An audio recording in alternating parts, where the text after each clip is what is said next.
fifidianana sy ny fiaraha-mitantana eo anivon'ny fitondrana tetezamita ary ny fampiarana ny tondro zotra no tena ny banteur nanandrisitifana ny praiminisitra Omer Belizika tamin'ny mpanao gazety ity. Momba ny fifidianana manokana dia nambaran'ny praiminisitra fa raha ilay fepitaona valovolana no lazain'ireo manam-pahaizana avy amin'ny firenena mikambana no arahana dia mety atahorana ny lanjany voka-pifidianana ho avy eo.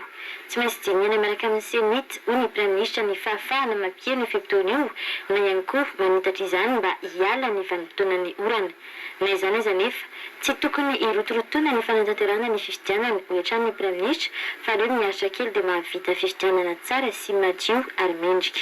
Fifidianana tsara ny fomba anatanterahana an'izay izany hoe zany mofy azo atao manatanteraka ny fifidianana anotreny zany volana janvier zany sahaoreny zany volana janvier zany tsy maintsy ometsika fitokisana tanteraka ny senita hiara-tenika amin'ny expert de Nations Unies hamoana ny calendrier électoral. Raha ohatra ka fifidianana tsy ara-dalàna tsy ara-pomba ary tsy mendrika no ataontsika eo dia matokea mamana nareo fa mbola hoisy krizy afrika izay no torombana aleo miaritra nefa mahavita fifidianana tsara sy